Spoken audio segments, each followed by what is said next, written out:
So, I bought a toolbox off a classifieds app.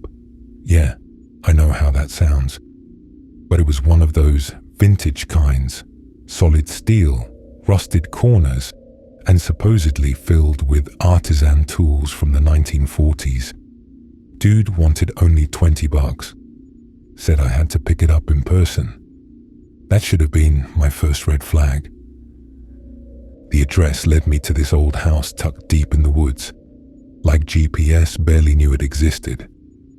Gravel popped under my tires as I pulled up. The house looked abandoned, like the kind of place kids dare each other to enter on Halloween. Windows were dark and empty, like they were watching me. But I told myself, it's just a house. A quick in and out. Grab the tools, be done. I knocked once, nothing. Knocked again, still nothing. I was about to leave when I heard it. Footsteps. Not near the door, but echoing deep inside like someone walking through a long, hollow hallway. Then the door creaked open. This guy stood there, tall, thin, scraggly beard, eyes too wide like he hadn't slept in weeks. Without a word, he turned and motioned for me to follow. I hesitated. But hey, $20.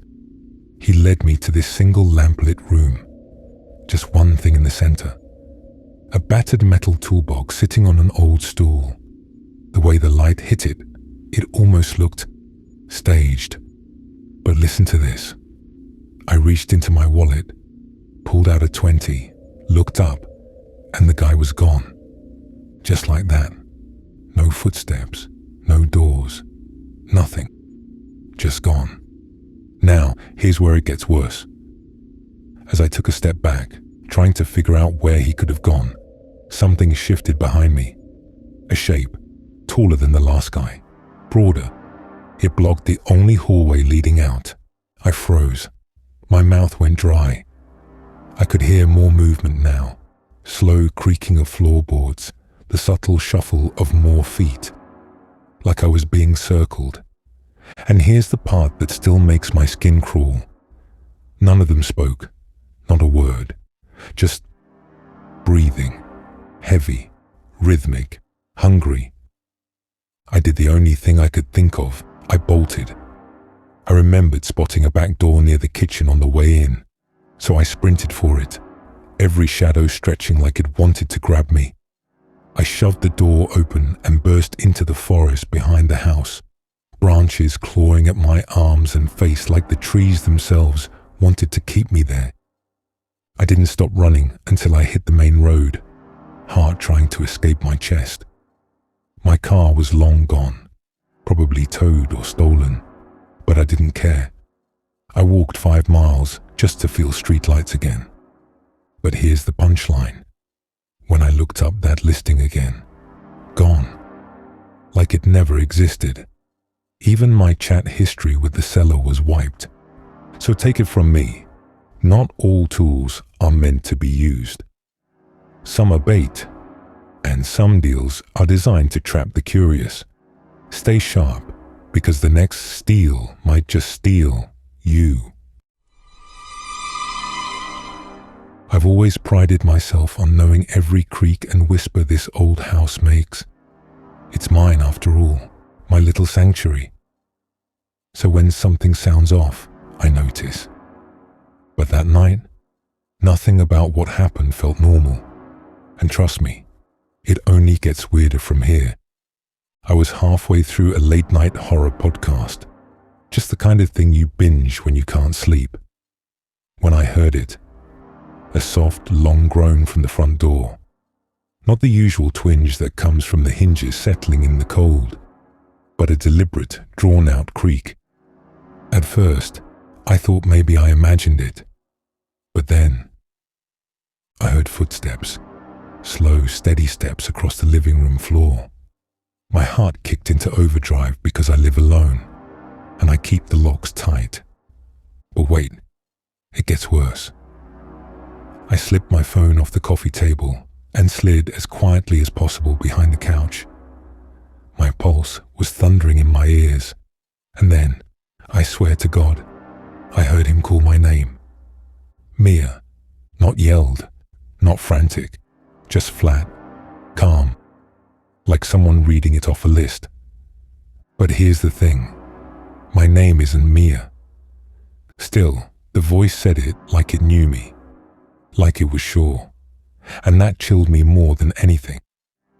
I didn't know what else to do, so I texted the last guy I'd messaged on Craigslist, Brian, but I barely remembered why. Weird, right? Hold on, because this next part will really mess with your head.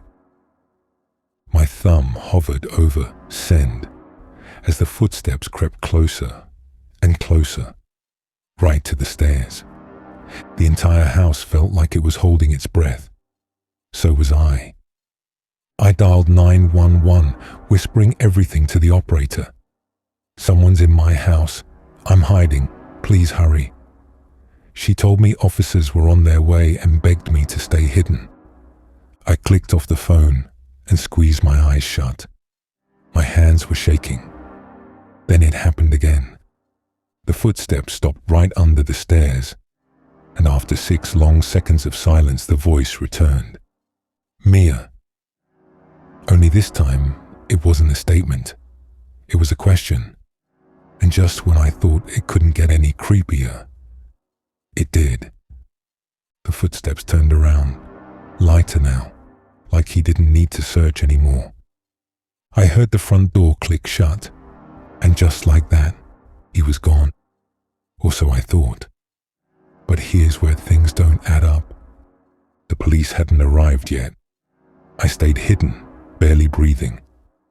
When the sirens finally came, they burst in, flashlights sweeping the space.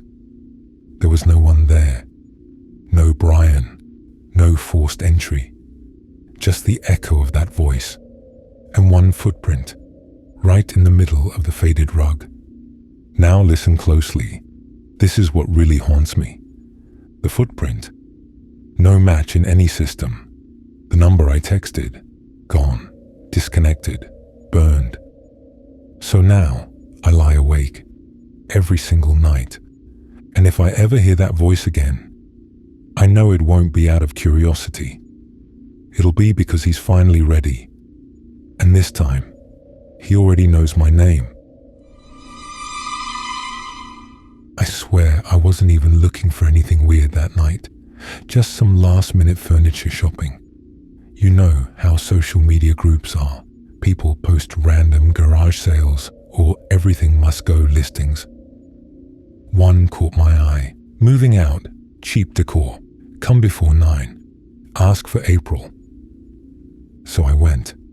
Dumb, I know. The place was an empty strip mall on the edge of town. Freezing cold. Not a single light on. The kind of place that feels like even ghosts would hesitate to haunt. My headlights were the only source of life, slicing through the mist as I pulled into the lot. But listen to this. When I parked and killed the engine, it was dead silent. No crickets, no cars passing by. Just this thick, cold nothingness. I texted her, "Here, where are you?" My hands were shaking, and I told myself it was just the cold. Spoiler, it wasn't. That's when I saw him. A red truck parked across the lot, engine still running. From the driver's side, a man stepped out. Tall, hooded, hands in his pockets.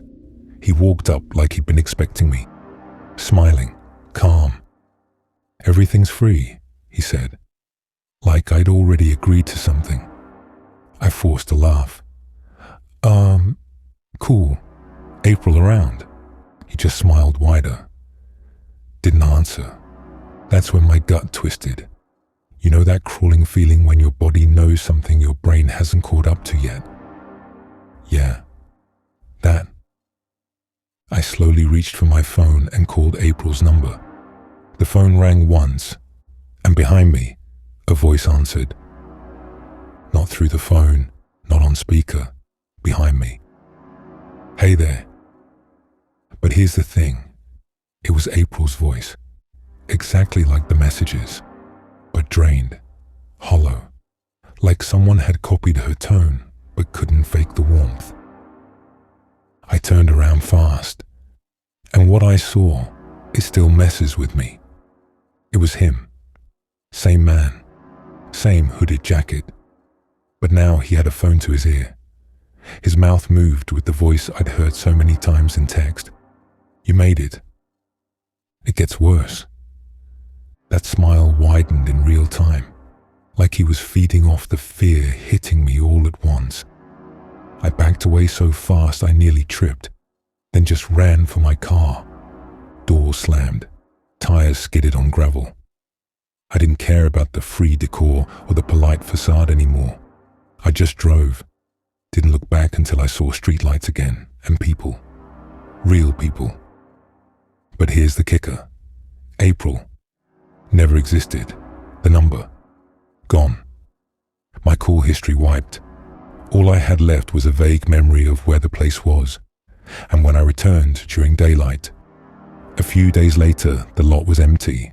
No red truck, no signs. Just a few cheap suitcases sitting under the awning, like they were still waiting for someone dumb enough to stop. So yeah, she was never April. And if anyone ever offers you free decor in a dark parking lot, don't text, don't go, just scroll past. Because whatever that thing was, it knew my name before I ever said a word.